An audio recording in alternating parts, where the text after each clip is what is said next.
What's up, everyone? Welcome back to my channel. It is time once again for another episode of the Never Seen It series. This is where I give you my thoughts and opinions about movies that I've never seen before in my entire life. Do I love them? Do I hate them? But most importantly, do I recommend them to you? There's always the best of the batch and there's always a worst. Everything else falls in between. Now, I've got to be honest. I have a massive pile sitting next to me. I thought I was going to cut this in half, but I said to myself, you know what, Susan? Power through it. Just give very brief thoughts and get through this pile because I've been watching a lot. I'm talking Arrow titles, Criterions, Shark movies from last month.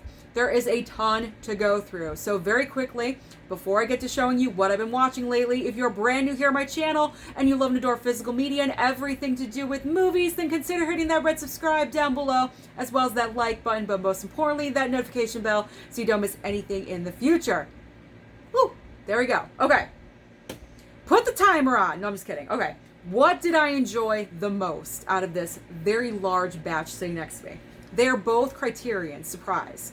Blowout with John Travolta and Night of the Living Dead. So I will start with Night of the Living Dead first. I highly enjoyed watching this. It's in black and white, but I loved it. I think what I love most about this is the simplicity. I mean, let's start off with the zombies. The zombies that are taking over. They don't even look like zombies. They're like this. That's it. Like no makeup really. Very cheaply done. But that's how it was back then. Everything done for cheap.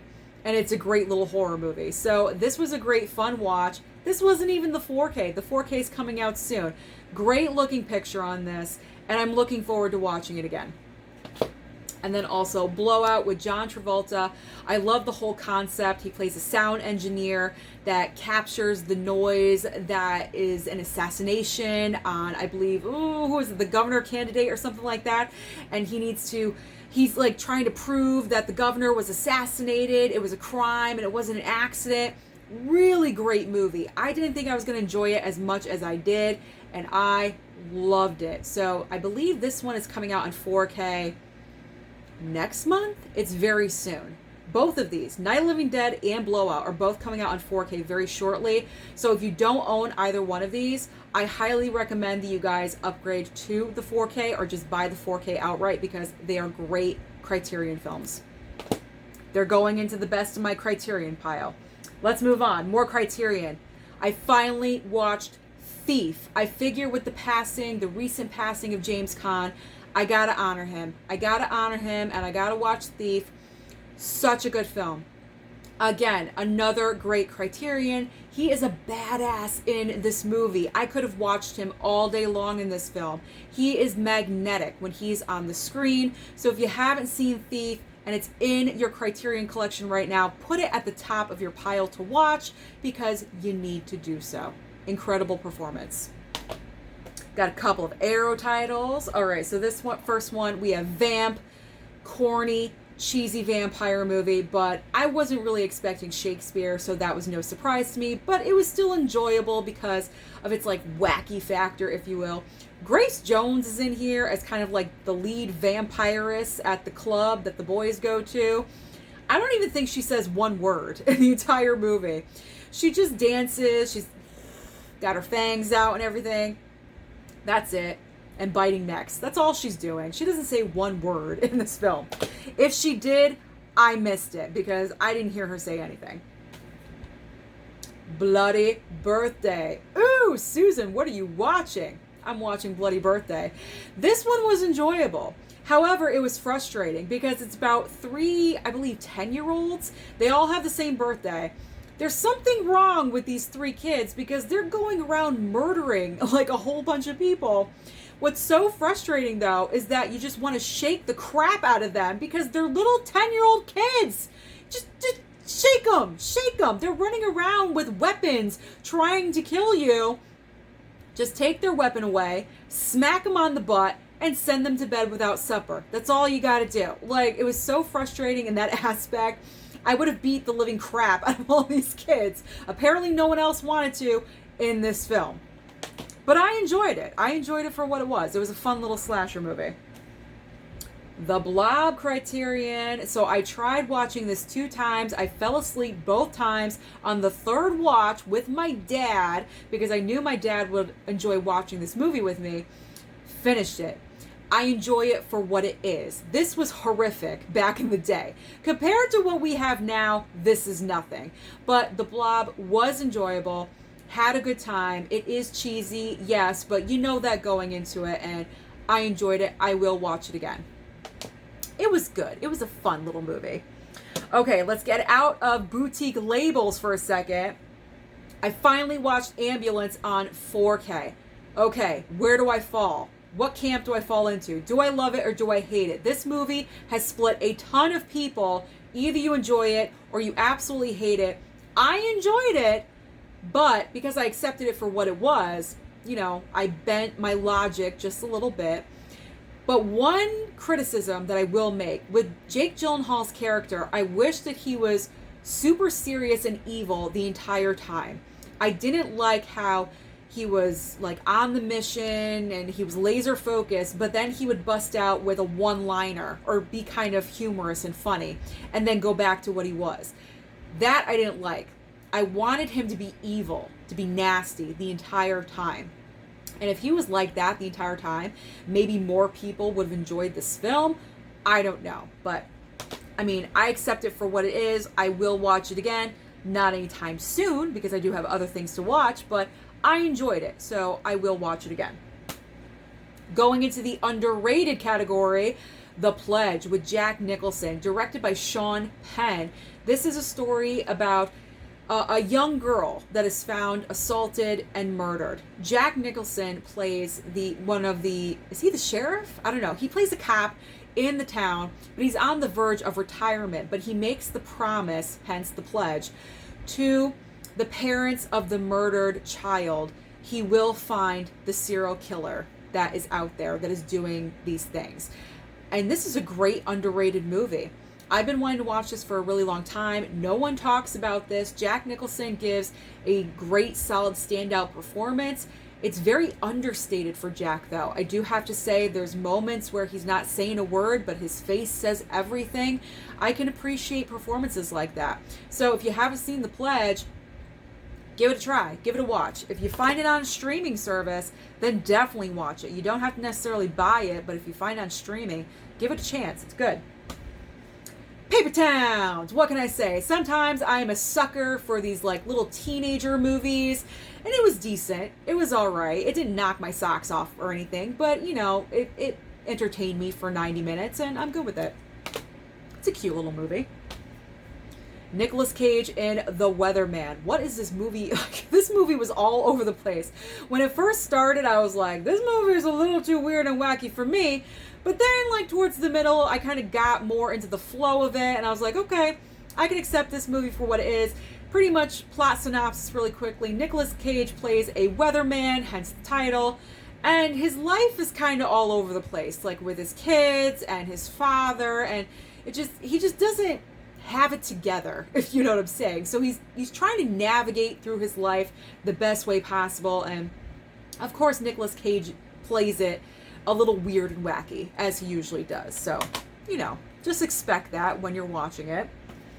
Let's move into Cheeseball Town. We got a couple of shark movies. Boom! And I enjoyed them both. It is Sharknado and Sharktopus. Shout out to Jasmine for sending these my way. These were entertaining as heck.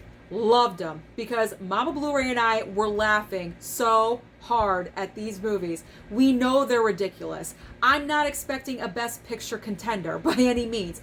I know these movies are cheeseball, like running Velveeta all over the place, but I don't care. They were entertaining. So they are not at the worst. They're not the worst.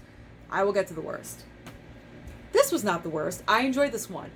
The Reef, based on true events. That's what makes this even more frightening, is that this is a true story. And it's a survival tale. And I can't even imagine being that person at the very end. Like, talk about PTSD for the longest time, but incredible watch, because the tension just builds. It's a great tension builder, and you're living that experience as they are. You know, it's like kind of like you're there too, just a little bit. I can't even imagine how scary this was for everyone involved with this, but that was a good one. I didn't expect it to be as good as it was. I enjoyed it. The Shape of Water. I finally gave it an honest to God chance, because if you guys have been watching my channel for a while, I tried to watch this one night, and within like the first 5 minutes, I shut it off because of her in the tub. And if you've seen this movie, then you know what I'm talking about. And I'm like, what am I watching? I'm not watching this. And I shut it off. I picked this up because it was only $5.99. And I figured, you know what? I'm going to give it an honest chance and I'm going to watch it. So I finally did. It is a beautiful movie. I will say that. It's visually stunning. The production design is on another level. The directing, the acting, everything about this. But I am still going to die on this hill. I don't think this should have won Best Picture. I think it should have been Three Billboards Outside Ebbing, Missouri. I'm going to stand by that until the end of time. I really, really am. This movie is different. It's very outside of the box. There's nothing wrong with that. I appreciate that. It is original material. But it's kind of just too weird and wacky for me conceptually. I don't know. My feelings were more invested in Three Billboards. So that is the reason why I think that movie should have won. But I can see why The Shape of Water won Best Picture. Okay? So I watched it and I enjoyed it, surprisingly enough. I will watch it again in the future. What's this one? I just watched this recently. Another Arrow title. Why don't you just die? Okay, this one is all over the place. So, first of all, I had no idea it was in a different language. So, thank God for closed captioning, because or I should say subtitles, because I would not know what the heck they were saying. Basic concept is this girl has a boyfriend. She lets him know that her father has been doing bad things to her, is what I'll say. So, the boyfriend decides to confront the father, and he goes to murder him. Chaos ensues, and there's just blood everywhere in this entire movie. There is gallons upon gallons of blood. So if that's your thing, you might want to go for this title. It wasn't a bad movie. I gotta watch it again though, because I'm still questioning how I truly feel about it. But right now I'm in the middle. Like, I'm good with it. I'm good, but could I be better or could I be worse? I don't know. We'll see. We'll see on a rewatch. Morning Glory. One of these finds from Big Lots, I believe $5 I paid for this one. It's one of those movies, it's not a rom-com, but it's one of those like, don't worry, everything's gonna be fine, like one of those types of movies. So Rachel McAdams plays a TV producer. She gets fired from her job. She has to find another one. So she ends up getting hired at this TV morning show, I should say, morning show. That's the lowest rated morning show. Everything's a disaster. The TV anchors, everyone is a cluster beep. Like, it's awful. And she's got to turn the whole thing around. That's the entire point of the movie. It's a cute little movie. Nothing super fantastic about it. But if you find it for $3 or $5 at Big Lots, you can pick it up. Or I have seen it on streaming. You could just stream it as well. Lucy with my girl ScarJo. I enjoyed this concept. Not only is it original, but it does ask a valid question. What if we did have 100% access to our brain? Crazy town. I love ScarJo in this role. I thought she played it extremely well. I loved Morgan Freeman as well. This was a great 90-minute watch. It was such a fast, quick watch. Boom, done. Loved it. I do recommend if you have not seen it. Speaking of Crazy Town, Zola. Oh my gosh, what happened in this movie? This is based on someone's true life story, because this became like a known event on Twitter. Like, someone was tweeting this out, this entire true story. This is the craziest true life story I have ever heard of in my entire life, and you would not believe it unless you saw it for yourselves. So do I recommend that you watch this? Sure, absolutely. It's not the most rewatchable movie, I will say that. I'm probably not going to pick it up for a while, but it's crazy. It's so crazy. So if you enjoy movies like that, then that's right up your alley. All right, let me rearrange my stuff because I don't want things falling over. Criterion again. I Want to Hold Your Hand. I enjoyed this one. I believe this is Robert Zemeckis' debut directorial. Can I speak today? Directorial debut. There we go. So I Want to Hold Your Hand is all about a bunch of teenagers. They want to see the Beatles. The Beatles are coming over from the UK. They're coming to America to be on the Ed Sullivan Show, that iconic event, and they're trying to get into the hotel. They're trying to find that, like, they're doing anything and everything possible to get near them, to get close to them, to get tickets to Ed Sullivan. And it's just a cute, fun movie. I had a great time with it. I will watch it again. I know a couple people commented they didn't really care for that movie, but I don't know why, because I thought it was fun. It's a fun movie. Bent. Picked this up at the Dollar Tree. I did not have any expectations for this movie whatsoever. I kind of was like, oh, I guess I'll watch Bent tonight. I wasn't thrilled at all whatsoever. It's really not that bad. It does have Sofia Vergara in it, and I'm not really the biggest fan of hers, but she was tolerable in this movie, I must say. Because you want to know why? She didn't like amplify the accent to like 1,000,000% like she does on Modern Family. There was none of that. She sounded normal. Like, she wasn't like all off the rails and everything. She was just a regular character, very stoic. She wasn't super animated. That's a better way of saying it. Okay, now you know what I mean. So this one was okay. It's not a repeat watch for me. It's a one-time watch, so I probably most likely will be getting rid of this one. But it wasn't horrible, surprisingly enough, because it was from the Dollar Tree. USS Indianapolis. This was one of my shark movie titles, and a lot of you said, Susan, that's a shark movie? Yeah, it is. This is based on the true events of what happened with the sinking of the USS Indianapolis.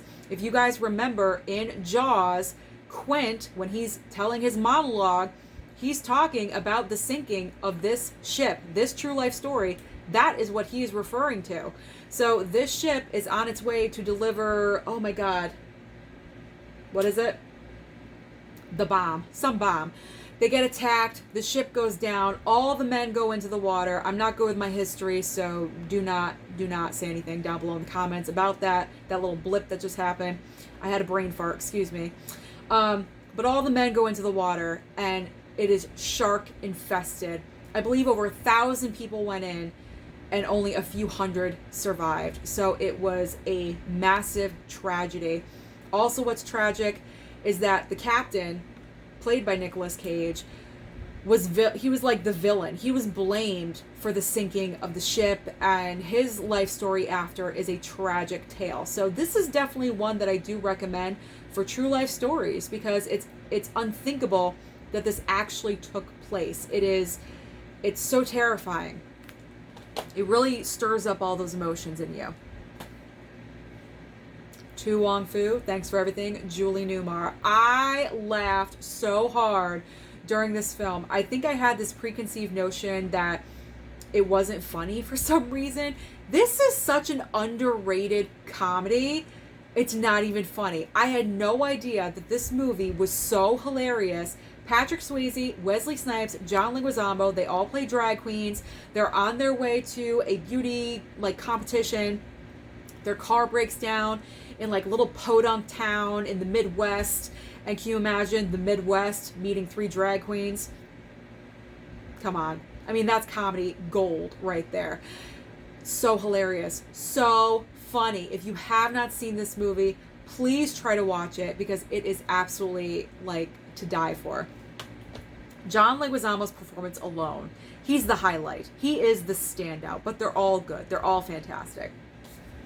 I finally have a Liam Neeson movie that is great besides Taken, and that is The Grey. Oh my gosh. Survival movie. You have a bunch of guys on a plane. The plane crashes, it goes down, crashes into the woods. There's wolves everywhere. So this is a story of survival. They're trying to get somewhere where there's other life besides wolves, where there's other humans. They're trying to survive, and they're just doing everything possible, and they're dropping like flies throughout this movie because the wolves are around, or the elements, they're getting sick. All these things are happening. Such a great movie. I recommend this 100%. If you haven't seen The Grey, please watch this. So good. You won't regret it. You'll probably message me and thank me because that's a great movie. 47 Meters Down, Uncaged. Obviously not as good as the first 47 Meters Down, but it's okay. It's one of those movies where a group of 4 girls put themselves willingly in a stupid situation. You're yelling at the screen. You're wondering, why are you doing this? Why are you doing this to yourself? You don't do that. They do it. You're yelling. They still don't listen to you. They're dropping left, right. They're getting eaten. They're getting crushed. All this stuff. Keeps you on the edge of your seat anyway. But it is an entertaining, cheesy, I guess, shark title. It's not the worst. I will say that. Final two. Which one is going to be the worst of the batch? Well, it's not Halle Berry, surprisingly, but she was almost there.